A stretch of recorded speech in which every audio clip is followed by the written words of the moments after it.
السلام علیکم ورحمۃ اللہ وبرکاتہ۔ بسم اللہ الحمدللہ والصلاة والسلام علی رسول اللہ وعلی آلہ وصحبہ ومن والاه۔ محترم ناظرین، حمد و صلوات کے بعد آج جو باتیں میں آپ کے سامنے رکھنا چاہتا ہوں اللہ کی توفیق سے، وہ سجدہ سہو کے بعض احکام و آداب کے بارے میں۔ عام طور پر دیکھا جاتا ہے کہ ہم میں سے بیشتر لوگ، اکثر لوگ سجدہ سہو کے احکام اور مسائل کو اچھی طرح سے نہیں جانتے، لہذا کچھ لوگ جہاں سجدہ سہو کرنا واجب ہوتا ہے وہاں سجدہ سہو نہیں کرتے، چھوڑ دیتے ہیں، اور کچھ لوگ ایسے ہیں جو بے موقع اور محل سجدہ سہو کرنے لگتے ہیں۔ کچھ لوگ سلام سے پہلے، کچھ لوگ سلام کے بعد سجدہ سہو کرتے ہیں۔ لہذا ہمارے لیے ضروری ہے کہ ہم سجدہ سہو کے احکام و مسائل کی اچھی طرح سے معرفت حاصل کریں، اچھی طرح سے جانکاری حاصل کریں، تاکہ جو کمی اور نقص ہماری نماز میں ہے اس کی بھرپائی ہو سکے، اس کی تلافی ہو سکے۔ خصوصاً ائمہ حضرات کہ جن کی اقتداء میں، جن کی پیروی میں سینکڑوں لوگ پنج وقتہ نماز ادا کرتے ہیں، ان کے لیے سجدہ سہو کے احکام و آداب سے واقف ہونا بے حد ضروری ہے۔ سجدہ سہو کسے کہتے ہیں؟ تو جیسا کہ اہل علم نے لکھا ہے کہ سجدہ سہو سے مراد وہ دو سجدے ہیں جنہیں نمازی اپنی نماز میں واقع ہونے والے کسی خلل یا کسی کمی کی تلافی اور بھرپائی کے لیے کرتا ہے۔ اور احادیث کی روشنی میں 3 اسباب اور 3 وجوہات ایسے ہیں جن کی بنا پر نماز میں سجدہ سہو کیا جاتا ہے۔ سب سے پہلا سبب یا سب سے پہلی وجہ کہ نماز میں کوئی زیادتی واقع ہو جائے۔ دوسری وجہ یا دوسرا سبب کہ نماز میں کوئی کمی رہ جائے۔ تیسرا سبب یا تیسری وجہ ہے کہ نماز میں شک واقع ہو جائے۔ پہلی وجہ نماز میں کوئی زیادتی واقع ہو جائے تو زیادتی کی صورت میں جو سجدہ سہو کے احکام اور آداب ہیں یا سجدہ سہو کا جو طریقہ ہے وہ اس طرح سے ہے جیسا کہ اہل علم نے بیان کیا کہ اگر نمازی اپنی نماز میں جان بوجھ کر کسی چیز کا اضافہ کر دے، جیسے کہ قیام، قعدہ، رکوع یا سجدہ وغیرہ، تو اس کی نماز باطل ہو جاتی ہے، اور اگر بھول کر کے کسی چیز کا اضافہ کر دے تو اس کی نماز درست ہوگی، البتہ اس کے اوپر سجدہ سہو کرنا لازم ہوگا۔ اب اگر نماز سے فارغ ہونے سے پہلے ہی اسے یاد آ جائے کہ اس نے نماز میں اضافہ کر دیا ہے تو اس صورت میں وہ اپنی نماز مکمل کرے، سجدہ سہو کرے اور اس کی نماز درست ہوگی۔ اور اگر اس زیادتی کے دوران ہی یعنی اضافہ کرتے ہوئے ہی اس کو یاد آ جائے تو اس پر واجب ہے کہ وہ فوراً رک جائے، واپس ہو جائے اور نماز اپنی مکمل کرے، سجدہ سہو کرے اور اس کی نماز درست ہوگی۔ مثال کے طور پر ایک شخص نے ظہر کی نماز 4 رکعت کے بجائے 5 رکعت پڑھ لی، اب 5ویں رکعت جو اس نے اضافہ کیا اس کے متعلق اس کو تشہد میں بیٹھنے سے پہلے یاد نہیں آیا بلکہ تشہد میں بیٹھنے کے بعد یاد آیا، تو وہ اپنی نماز مکمل کرے اور سجدہ سہو کر لے، اس کی نماز درست ہوگی۔ اور اگر سلام پھیرنے کے بعد بھی اسے یاد آئے کہ اس نے 1 رکعت زیادہ کیا ہے یا 1 رکعت کا اضافہ کیا ہے تو وہ سجدہ سہو کر لے اور اس کی نماز درست ہوگی۔ اور اگر 5ویں رکعت پڑھتے ہوئے ہی، 5ویں رکعت زیادہ کرتے ہوئے ہی اس کو یاد آ جائے تو اس کے اوپر واجب ہے کہ وہ فوراً رک جائے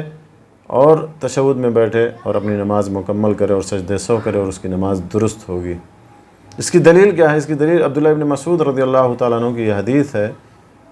جس میں وہ کہتے ہیں یا بیان فرماتے ہیں کہ ان النبی صلی اللہ علیہ وسلم صلی الظہر 5 فقیل له ازید فی الصلاة فقال وما ذاک قالوا صلیت 5 فسجد سجدتین بعدما سلم۔ صحیح بخاری، صحیح مسلم اور حدیث کی دوسری کتابوں کے حوالے سے یہ حدیث ہے کہ نبی صلی اللہ علیہ وسلم نے ظہر کی 5 رکعتیں پڑھ لیں۔ جب آپ سے پوچھا گیا کہ کیا نماز میں اضافہ کر دیا گیا ہے تو آپ نے فرمایا کون سا اضافہ؟ تو صحابہ کرام رضی اللہ عنہم اجمعین نے عرض کیا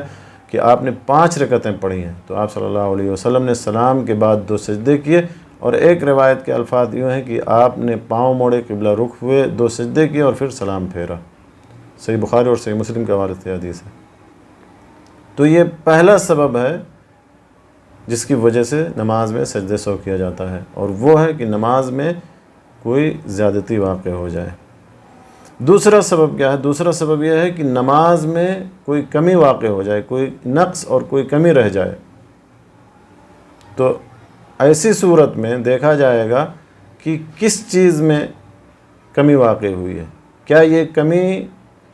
نماز کے ارکان میں سے کسی رکن کے تعلق سے یہ کمی واقع ہوئی ہے، یا نماز کے واجبات میں سے کسی واجب کے متعلق یہ کمی واقع ہوئی ہے، یا سنن اور مستحبات میں کوئی کمی رہ گئی ہے۔ اگر ارکان نماز میں کمی ہوئی ہے اور نمازی نے کوئی رکن چھوڑ دیا ہے، نماز کے ارکان میں سے کوئی رکن بھول گیا ہے، تو اگر وہ رکن تکبیر تحریمہ ہے، اگر وہ رکن تکبیر تحریمہ ہے تو اس کی نماز ہی نہیں ہوگی، چاہے وہ عمدن اسے چھوڑے چاہے بھول کر، کیونکہ ایسی صورت میں اس کی نماز ہی شروع نہیں ہوگی، اس کی نماز ہی منعقد نہیں ہوگی۔ اور اگر تکبیر تحریمہ کے علاوہ کوئی اور دوسرا رکن ہے اور اس نے جان بوجھ کر عمدن اور قصدن چھوڑ دیا تو اس کی نماز باطل ہو جائے گی۔ اور اگر بھول کر، البتہ اگر بھول کر سہون وہ رکن رہ گیا اور دوسری رکعت میں اس رکن تک آدمی پہنچ گیا، پہلی رکعت میں کوئی رکن چھوٹا، کوئی رکن بھول گیا اور دوسری رکعت میں اس رکن تک پہنچ گیا، تو پہلی رکعت کا اعتبار نہیں ہوگا، دوسری رکعت اس کی پہلی رکعت ہوگی اور دوسری رکعت اس کے قائم مقام ہوگی، اور اس طرح سے وہ نماز اپنی مکمل کرے گا اور سجدے سہو کرے گا اور اس کی نماز درست ہوگی۔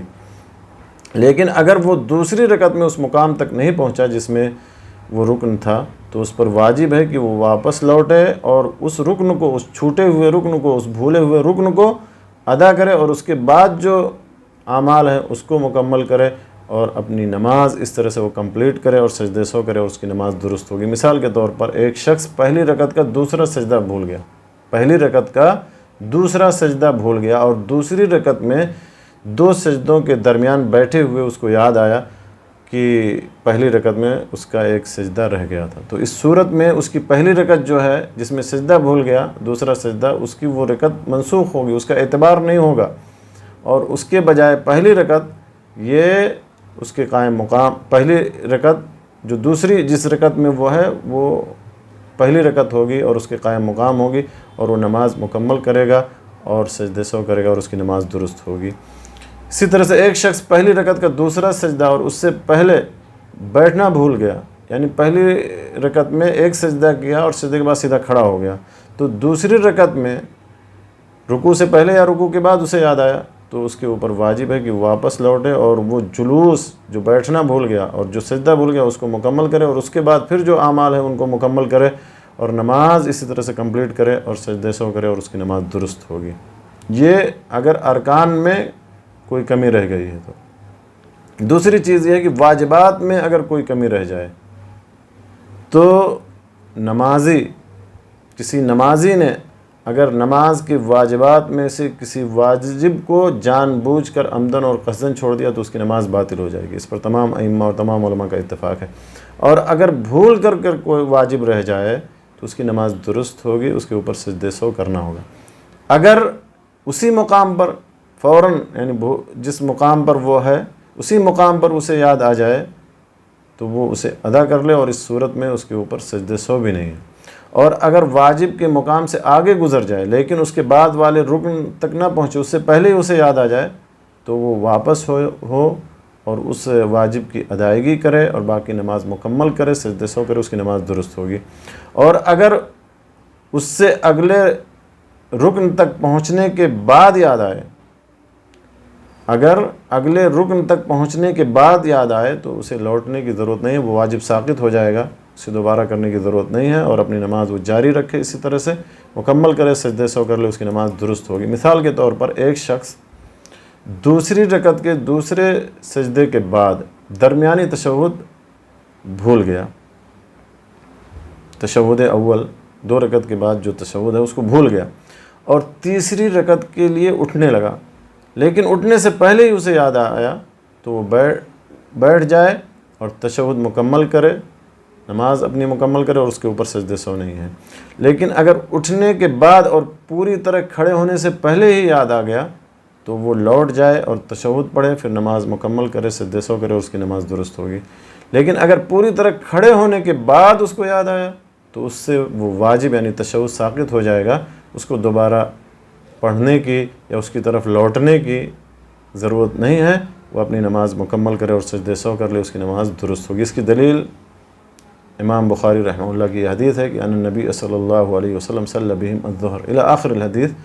اس حدیث کا ترجمہ یہ ہے کہ نبی کریم صلی اللہ علیہ وسلم نے صحابہ کرام کو ظہر کی نماز پڑھائی، پہلی 2 رکعتوں کے بعد بغیر درمیانی تشہد کیے ہوئے یا بغیر درمیانی تشہد کے لیے بیٹھے ہوئے آپ اٹھ کھڑے ہوئے، لوگ بھی آپ کے ساتھ کھڑے ہو گئے، یہاں تک کہ جب آپ نے نماز مکمل کر لی اور لوگ سلام کے انتظار میں تھے تو آپ نے بیٹھے ہی تکبیر کہی، سلام سے پہلے 2 سجدے کیے، پھر آپ نے سلام پھیرا۔ تو یہ واجبات نماز میں سے کوئی کمی، کسی واجب میں کوئی کمی رہ جائے تو سجدے سو کا یہ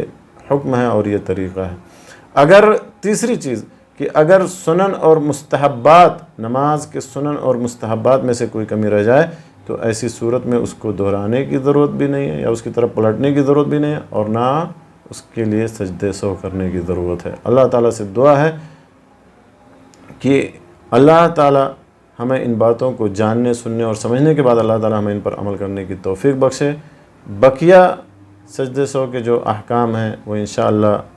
آئندہ درس میں یا آئندہ ویڈیو میں آپ کے سامنے پیش کیے جائیں گے۔ اللہ تعالیٰ ہمیں حق بات کہنے، سننے، سمجھنے اور اس پر عمل کرنے کی توفیق بخشے۔ آمین وآخر دعوانا الحمدللہ رب العالمین وصلی اللہ علیہ نبینا محمد وعلی آلہ وصحبہ اجمعین۔